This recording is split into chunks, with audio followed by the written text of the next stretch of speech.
Hello ವೀಕ್ಷಕರೇ, ಎಲ್ಲರೂ ಹೇಗಿದ್ದಾರೆ? ನಾನು ತುಂಬ ಚೆನ್ನಾಗಿದ್ದೀನಿ. ಸೊ ವಿಡಿಯೋ ಸ್ಟಾರ್ಟ್ ಮಾಡೋಕ್ಕೂ ಮುಂಚೆ ವಿಡಿಯೋನ ಯಾರಾದರೂ ಸಬ್ಸ್ಕ್ರೈಬ್ ಮಾಡಿ ಫಸ್ಟ್ ಸಬ್ಸ್ಕ್ರೈಬ್ ಮಾಡ್ಕೊಂಡು ಲೈಕ್ ಮಾಡಿ, ಶೇರ್ ಮಾಡಿ, ಕಮೆಂಟ್ ಮಾಡಿ. ವಿಡಿಯೋನ ಸ್ಟಾರ್ಟ್ ಮಾಡೋಣ. ಸೊ ವಿಡಿಯೋ ನೋಡ್ತಾರೆ ಹೆಂಗೆ ಗೊತ್ತಾಗ್ತಿದೆಯಲ್ಲ. ಸೊ ಇವತ್ತು ನಮ್ಮ ವಿಡಿಯೋದಲ್ಲಿ ಸ್ಪೆಷಲ್ ಏನಂದರೆ ಎಗ್ ಮಸಾಲ ಕರಿ ಮತ್ತು ಹಾಗೆ ಚಪಾತಿ. ಸೊ ಇದನ್ನು ಮಾಡೋದು ಹೇಗೆ ಅಂತ ಫಸ್ಟ್ ನೋಡೋಣ. ಅದಕ್ಕೂ ಮುಂಚೆ ನೀವು ನನ್ನ ಚಾನಲ್ ಸಬ್ಸ್ಕ್ರೈಬ್ ಮಾಡಿದ್ರೆ ಅಂದರೆ ಮೊದಲು ಸಬ್ಸ್ಕ್ರೈಬ್ ಮಾಡ್ಕೊಳ್ಳಿ, ಹಾಗೆ ಲೈಕ್ ಮಾಡಿ, ಶೇರ್ ಮಾಡಿ, ಕಮೆಂಟ್ ಮಾಡಿ. ಸೊ ಈಗ ವಿಡಿಯೋನ ಸ್ಟಾರ್ಟ್ ಮಾಡಿ. ಇದಕ್ಕೆ ಬೇಕಾಗಿರೋ ಫಸ್ಟ್ ಐಟಮ್ಸ್ ಎಲ್ಲ ಏನಂದರೆ ಈರುಳ್ಳಿ, ಬೆಳ್ಳುಳ್ಳಿ ಮತ್ತು ಶುಂಠಿ, ಚಕ್ಕೆ, ಲವಂಗ ಮತ್ತು ಸ್ವಲ್ಪ ಕೊತ್ತಂಬರಿ ಸೊಪ್ಪು ಮತ್ತು 3-4 ಹಸಿಮೆಣಸಿನ್ಕಾಯಿ, ಹಾಗೆ ಒಂದು 3-4 ಟೊಮೆಟೊನ ಉದ್ದುದಕ್ಕೆ ಕಟ್ ಮಾಡಿ ಇಟ್ಕೊಳ್ಬೇಕು. ಸೊ ಫಸ್ಟು ಇದನ್ನೆಲ್ಲ ನಾವು ಗ್ರೈಂಡ್ ಮಾಡ್ಕೊಬೇಕು. ಸೊ ಇದಕ್ಕೂ ಮುಂಚೆ ಏನು ಮಾಡಬೇಕು ಅಂತಂದರೆ ಫಸ್ಟ್ ಒಂದು ಬೌಲಲ್ಲಿ ಒಂದು 6 to 7 ಮೊಟ್ಟೆವರೆಗೂ ಹಾಕಿ ಇದನ್ನು ಫಸ್ಟ್ ಚೆನ್ನಾಗಿ ಒಂದು ಸ್ವಲ್ಪ ಸಾಲ್ಟ್ ಹಾಕಿ ಬಾಯ್ಲ್ ಮಾಡ್ಕೊಬೇಕು. ಸೊ ಇದು ಬಾಯ್ಲ್ ಆಗೋ ಅಷ್ಟರಲ್ಲಿ ನಾವು ನೆಕ್ಸ್ಟ್ ರೆಡಿ ಮಾಡ್ಕೊಂಡು ಮತ್ತು ಒಗ್ಗರಣೆಗೆ ಬೇಕಾಗಿರೋಂಥದ್ದು ಏನಂದರೆ ಪಲಾವ್ ಎಲೆ ಮತ್ತು ಸ್ವಲ್ಪ ಚಕ್ಕೆ, ಲವಂಗ ರೆಡಿ ಮಾಡಿಟ್ಕೊಂಡಿದ್ದಾನ. ಇಲ್ಲಿ ನೋಡಿ, ನಾವು ಆಲ್ರೆಡಿ ಇವಾಗ ಮೊಟ್ಟೆ ಚೆನ್ನಾಗಿ ಕುದೀತಾ ಇದೆ. ಸೊ ಇವಾಗ ನಾವು ಮಸಾಲೆನ ಗ್ರೈಂಡ್ ಮಾಡ್ಕೊಳ್ಳೋಕ್ಕೆ ಹಾಕ್ಕೊಳ್ಳೋಣ. ಸೊ ಫಸ್ಟು ಟೊಮೆಟೊನ ಹಾಕ್ಬಿಡಿ. ಸೊ ಟೊಮೊಟೊ ಹಾಕಿ, ಇಲ್ಲಿ ನೀವು ಜಾಸ್ತಿ ಟೊಮೊಟೊ ತೊಗೋಬೇಡಿ, ಒಂದು 3-4 ಟೊಮೆಟೊ ಸಾಕು. ಮತ್ತು 3-4 ಹಸಿಮೆಣಸಿನ್ಕಾಯಿ. ಯಾಕಂದರೆ ಕಮ್ಮಿ ಯಾಕೆ ತೊಗೋತಾ ಇದ್ದೀನಿ ಅಂದರೆ ಇದಕ್ಕೆ ನಾವು ಚಿಲ್ಲಿ ಪೌಡರ್ ಕೂಡ ಆ್ಯಡ್ ಮಾಡ್ತೀವಿ ಮತ್ತು ಖಾರ ಜಾಸ್ತಿ ಆಗಬಾರ್ದು, ಅದಕ್ಕೋಸ್ಕರ ಹಸಿಮೆಣಸಿನ್ಕಾಯಿ ಕಮ್ಮಿ ತೊಗೊತಾ ಇದ್ದೀನಿ. ಮತ್ತು ಸ್ವಲ್ಪ ಕೊತ್ತಂಬರಿ ಸೊಪ್ಪು, ಹಾಗೆ ಒಂದು ಈರುಳ್ಳಿ ಮತ್ತು ಬೆಳ್ಳುಳ್ಳಿ ಹಾಗೆ ಶುಂಠಿ ಹಾಕಿ ಇದನ್ನು ನಾವು ಫಸ್ಟು ಚೆನ್ನಾಗಿ ಮಿಕ್ಸಿಗೆ ಹಾಕಿ ಗ್ರೈಂಡ್ ಮಾಡ್ಕೊಳ್ಳೋಣ. ತುಂಬ ಫೈನಾಗಿ ತಿಕ್ ಪೇಸ್ಟ್ ಆಗಬೇಕು. ಸೊ ನೀವು ಶುಂಠಿ ಬೆಳ್ಳುಳ್ಳಿ ಪೇಸ್ಟ್ನ ಕೂಡ ಇಲ್ಲಿ ಆ್ಯಡ್ ಮಾಡ್ಕೊಬೋದು. ಇವಾಗ ಇದನ್ನು ನಾವು ರುಬ್ಕೊಳ್ಳೋಕ್ಕೆ ಎಲ್ಲ ರೆಡಿ ಆಗ್ತಿದೆ. ನೋಡಿ, ಚಕ್ಕೆ ಲವಂಗ ನಾನು ಗ್ರೈಂಡಿಂಗಲ್ಲಿ ಹಾಕ್ಕೋತಾ ಇದ್ದೀನಿ. ನಿಮಗೆ ಬೇಕು ಅಂತಂದರೆ ನೀವು ಒಗ್ಗರಣೆಯಲ್ಲಿ ಕೂಡ ಹಾಕ್ಕೋಬೋದು. ಸೊ ಇವಾಗ ನೋಡಿ, ಇದನ್ನು ಸ್ವಲ್ಪ ನೀರು ಹಾಕ್ಕೊಂಡು ಫಸ್ಟ್ ಚೆನ್ನಾಗಿ ತಿಕ್ ಪೇಸ್ಟಾಗಿ ರೆಡಿ ಮಾಡಿ ಇಟ್ಕೊಂಡ್ರೆ ನಮ್ಮ ಮಸಾಲೆ ಅನ್ನೋದು ರೆಡಿ ಆಗಿಬಿಡುತ್ತೆ. ಸೊ ಇದನ್ನು ಫಸ್ಟ್ ನಾವು ಪೇಸ್ಟ್ ರೆಡಿ ಮಾಡಿ ಇಟ್ಕೊಳ್ಳೋಣ. ಸೊ ನೋಡಿ, ಪೇಸ್ಟ್ನ ರೆಡಿ ರುಬ್ಬಿದ್ದಾಯಿತು. ಈ ರೀತಿ ಫುಲ್ ತಿಕ್ಕಾಗಿ ಮಾಡಿ ಇಟ್ಕೊಬೇಕು. ಸೊ ಇವಾಗ ಏನು ಮಾಡಬೇಕಂದ್ರೆ ಒಂದು ಬಾಣಲಿ ಇಕ್ಕಿ ಅದು ಬಿಸಿಯಾದ ನಂತರ 4-5 ಟೇಬಲ್ ಸ್ಪೂನಷ್ಟು ಆಯಿಲ್ನ ಹಾಕ್ಕೊಳ್ಳೋಣ. ಸೊ ಆಯಿಲ್ ಏನು ಜಾಸ್ತಿ ಬೇಕಾಗಿಲ್ಲ, ಇದಕ್ಕೆ ಸ್ವಲ್ಪ ಕಮ್ಮಿನೇ ಹಾಕ್ಕೋಬೋದು. ಸೊ ಇವಾಗ ಆಯಿಲ್ ಒಂದು ಸ್ವಲ್ಪ ಹೊತ್ತು ಹೀಟ್ ಆಗಲಿ. ಸೊ ಇದು ಹೀಟ್ ಆದ ನಂತರ ಇದಕ್ಕೆ ಪಲಾವ್ ಎಲೆ ಮತ್ತು ಸ್ವಲ್ಪ ಚಕ್ಕೆ ಲವಂಗ ಇದಕ್ಕೆ ಇಲ್ಲಿ ಆ್ಯಡ್ ಮಾಡೋಣ. ಸೊ ನಾವು ಗ್ರೈಂಡಿಂಗಲ್ಲಿ ಕೂಡ ಹಾಕಿದ್ದೀವಿ. ಸೊ ಈ ರೀತಿ ಒಗ್ಗರಣೆಯಲ್ಲಿ ಹಾಕೋದ್ರಿಂದ ಅದ್ರ ಸ್ಮೆಲ್ ಅನ್ನೋದು ತುಂಬಾ ಚೆನ್ನಾಗಿ ಬರುತ್ತೆ. ಅದಕ್ಕೋಸ್ಕರ ಈ ರೀತಿ ನಾವು ಒಗ್ಗರಣೆಯಲ್ಲಿ ಕೂಡ ಹಾಕ್ಕೊಂಡು ಚೆನ್ನಾಗಿರುತ್ತೆ. ಸೊ ಇವಾಗ ಇದು ಸ್ವಲ್ಪ ಲೈಟ್ ಫ್ರೈ ಆದಮೇಲೆ ಇದಕ್ಕೆ ನಾವು ಈರುಳ್ಳಿ ಹಾಕ್ಕೊಂಡು ಒಂದು 2-3 ನಿಮಿಷ ಬೇಯಿಸೋಣ. ಸೊ ಈರುಳ್ಳಿ ಯಾವಾಗಲೂ ಬೇಗನೆ ಬೇಯಲ್ಲ, ತುಂಬಾ ಲೇಟ್ ಮಾಡುತ್ತೆ. ಅದಕ್ಕೋಸ್ಕರ ಇದಕ್ಕೆ ಸ್ವಲ್ಪ ಉಪ್ಪು ಹಾಕ್ಕೊಂಡು ಬೇಯಿಸ್ಕೊಳ್ಳಿ. ಸೊ ಇವಾಗ ಇದು ಲೈಟಾಗಿ ಬೇಯ್ತಾ ಇದೆ. ಸೊ ಇದಕ್ಕೆ ನಾನಿಲ್ಲಿ ಒಂದು ಸ್ವಲ್ಪ ಅರಿಶಿನ ಆ್ಯಡ್ ಮಾಡ್ತಾಯಿದ್ದೀನಿ. ಸೊ ಆ್ಯಡ್ ಮಾಡಿ ಒಂದು 5-10 ಮಿನಿಟ್ಸ್. ಸೊ ನೋಡಿ, ಈ ರೀತಿ ನಿಧಾನವಾಗಿ ನಾವು ಇದನ್ನ ಫ್ರೈ ಮಾಡ್ಕೊಳ್ಳೋಣ. ಸೊ ಇದು ಸ್ವಲ್ಪ ಲೈಟ್ ಬ್ರೌನ್ ಕಲರ್ವರೆಗೂ ಫ್ರೈ ಆಗಲಿ. ಸೊ ಈ ರೀತಿ ಇದು ಫ್ರೈ ಆದಮೇಲೆ ನಾವು ಆಲ್ರೆಡಿ ರುಬ್ಬಿಟ್ಕೊಂಡಿರುವಂತಹ ಮಸಾಲೆನ ಇದಕ್ಕೆ ಹಾಕ್ಕೊಳ್ಳೋಣ. ಸೊ ನೋಡಿ, ಈ ರೀತಿ ನೀಟಾಗಿ ಫುಲ್ ಮಸಾಲೆನ ಹಾಕಬೇಕು. ಮಸಾಲೆ ಅನ್ನೋದು ಹಸಿ ಸ್ಮೆಲ್ ಹೋಗೋ ತನಕ ಒಂದು 10-15 ನಿಮಿಷವರೆಗೂ ಇದು ಚೆನ್ನಾಗಿ ಫ್ರೈ ಆಗಬೇಕು.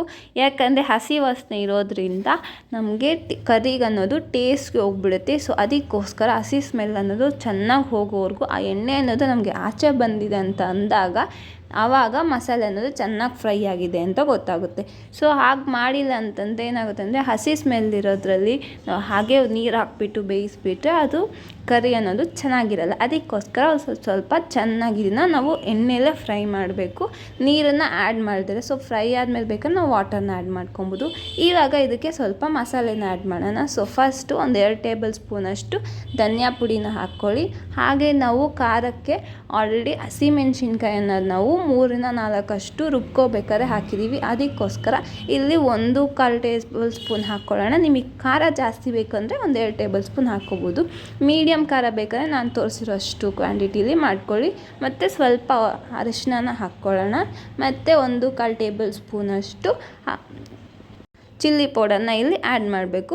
ಮತ್ತು ಇದಕ್ಕೆ ಸ್ವಲ್ಪ ಗರಂ ಮಸಾಲ ಹಾಕ್ಕೊಳ್ಳಿ. ಸೊ ಟೇಸ್ಟ್ಗಂತೂ ತುಂಬಾ ಚೆನ್ನಾಗಿರುತ್ತೆ ಗರಂ ಮಸಾಲ.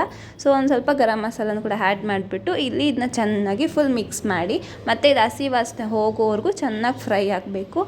ಆ ಎಣ್ಣೆ ಅನ್ನೋದು ಮಸಾಲೆಯಲ್ಲಿ ಮೇಲೆ ಬಂದಾಗ ನಾವು ಆವಾಗ ಇದಕ್ಕೆ ವಾಟರ್ನ ಆ್ಯಡ್ ಮಾಡ್ಕೊಬೋದು. ಅಲ್ಲಿ ತನಕ ಚೆನ್ನಾಗಿ ಫ್ರೈ ಆಗಬೇಕು. ಸೊ ಇದು ಫ್ರೈ ಆಗೋ ಅಷ್ಟರಲ್ಲಿ ನಾವು ನಮ್ಮ ಮೊಟ್ಟೆ ಅನ್ನೋದನ್ನ ಬಿಡಿಸಿಟ್ಕೊಂಡ್ಬಿಡೋಣ ಫಸ್ಟ್. ಸೊ ಮೊಟ್ಟೆ ಎಲ್ಲ ಚೆನ್ನಾಗಿ ಬಿಡಿಸಿಟ್ಕೊಂಡ್ಬಿಟ್ಟು ಅದ್ರದ್ದು ಬೆಂದಿದೆಯಲ್ಲ, ಆ ಆದಮೇಲೆ ಅದ್ರ ಸಿಪ್ಪೆ ಎಲ್ಲ ತೆಗೆದು ಸೈಡನ್ನು ಕಟ್ ಮಾಡಿ ಇಟ್ಕೊಳ್ಳೋಣ.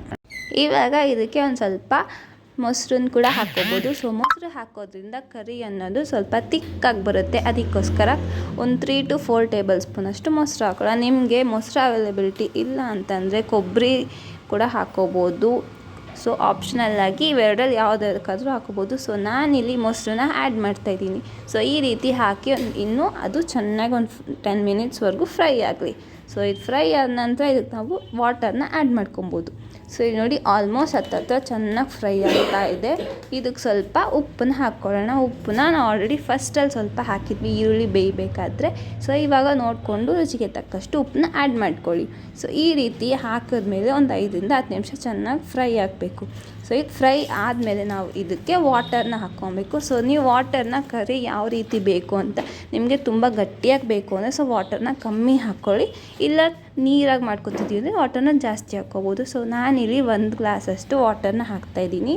ಇದು ಹಾಕಿ ಒಂದು 5 to 10 ನಿಮಿಷ ಫ್ರೈ ಬಿಟ್ಟರೆ ಸಾಕು, ಚೆನ್ನಾಗಿ ಬಾಯ್ಲ್ ಆಗಿಬಿಡುತ್ತೆ.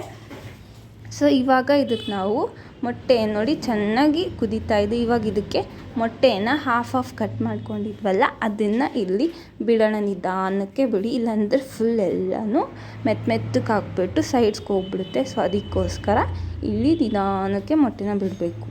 ಸೊ ಈ ರೀತಿ ಒಂದೊಂದು ಮೊಟ್ಟೆನೇ ಹಾಫ್ ನಾನು ಕಟ್ ಮಾಡ್ಕೊಂಡಿದ್ದೀನಿ. ನಿಮಗೆ ಬೇಕಾದರೆ ನೀವು ಫುಲ್ ಮೊಟ್ಟೆ ಕೂಡ ಹಾಗೆ ಹಾಕ್ಕೋಬೋದು. ಬಟ್ ಆ ರೀತಿ ಹಾಕೋದ್ರಿಂದ ಅದು ಮಸಾಲೆ ಅನ್ನೋದು ಅಂಟ್ಕೊಳ್ಳಲ್ಲ. ಅದಕ್ಕೋಸ್ಕರ ಈ ರೀತಿ ಮಾಡಿಕೊಂಡ್ರೆ ತುಂಬಾ ಚೆನ್ನಾಗಿರುತ್ತೆ. ಮತ್ತು ಮಸಾಲೆ ಕೂಡ ಅದಕ್ಕೆ ಸ್ವಲ್ಪ ಅಂಟ್ಕೊಳ್ಳುತ್ತೆ. ಸೊ ಜಾಸ್ತಿ ಇದನ್ನು ಕಲ್ಸೋಕೆ ಹೋಗ್ಬೇಡಿ, ಲೈಟಾಗಿ ಮಿಕ್ಸ್ ಮಾಡಿ. ಜಾಸ್ತಿ ಮಿಕ್ಸ್ ಮಾಡಿದ್ರೆ ಆ ಮೊಟ್ಟೆ ಎಲ್ಲ ಕರ್ಗೋಗ್ಬಿಡುತ್ತೆ.